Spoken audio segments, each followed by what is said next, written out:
तर आज आपण बनवणार आहोत पावभाजी। पावभाजी बनवण्यासाठी आधी आपण बटाटे, फ्लावर आणि वाटाणा हे कुकरला लावून घेणार आहोत। त्यासाठी आपण 1 बाउल भरून बटाटे घेतलेले आहे, त्यापेक्षा थोडं कमी फ्लावर घेतला आहे आणि अर्धा बाउल भरून वाटाणा घेतलेला आहे। आता आपण हे सगळे पदार्थ धुवून कुकरला लावून घेऊ।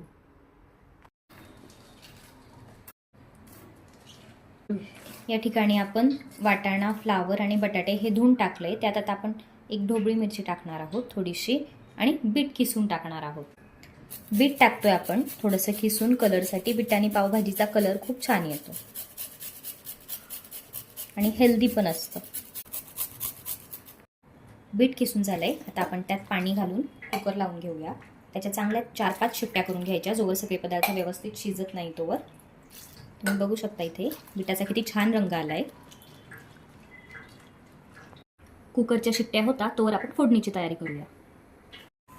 आलं लसूणची पेस्ट करून घेऊया।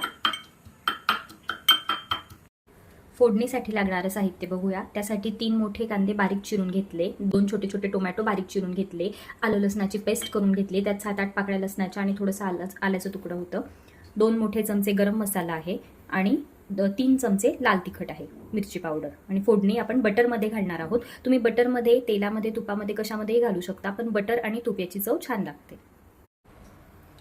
कढई ठेवली आपण तापत, कढई तापली, आता त्यात टाकूया आपण बटर क्यूब्स।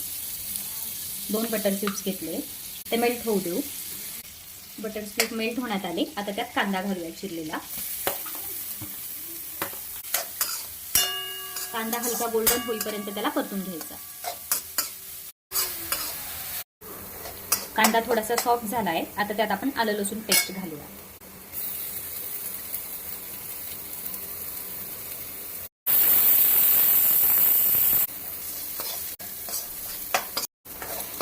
कांदा सॉफ्ट झालाय, हलकासा गोल्डनही झालाय, आता त्यात आपण टोमॅटो घालून देऊया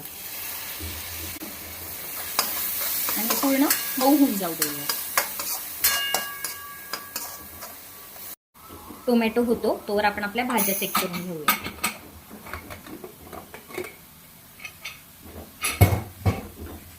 भाज्या पूर्णपणे शिजलेल्या आहेत आणि आता आपला मसाला होतो, टोमॅटो आणि कांदा शिजून होतो तोवर आपण हे मॅश करून घेऊया पूर्णपणे।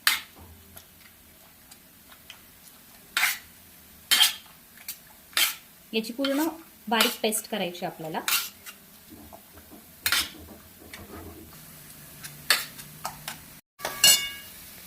इथे भाज्या पूर्णपणे मॅश करून घेतल्या, तोवर आपले टोमॅटोही झाले।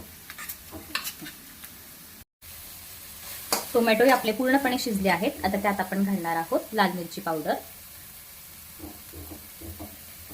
आणि पावभाजी मसाला 2 मोठे चमचे।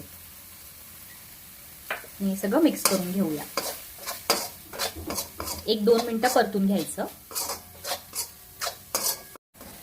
मसाले घालून 1-2 मिनिटं झालाय, चांगले परतले आहेत। आता आपण त्यात मॅश केलेल्या भाज्या घालूया।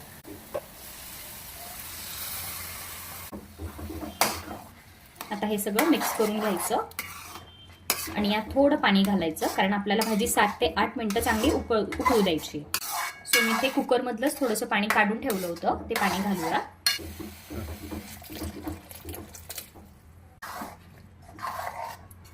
पाणी घातलंय आपण भाजीमध्ये, पण आपल्याला ही कन्सिस्टन्सी पाहिजे, म्हणजे उकळल्यानंतर अशी झाली पाहिजे, त्यामुळे अजून थोडं पाणी घालूया। पाणी नेहमी गरमच घालायचं। आता यात मीठ घालून घेऊया।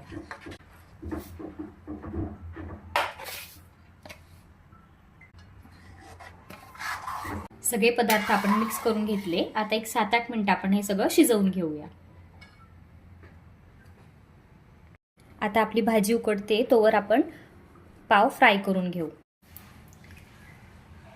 ही शॉर्टकट पद्धत आहे, डायरेक्टली ताव्यावर तूप टाकून सगळे पाव भाजून घ्यायचे।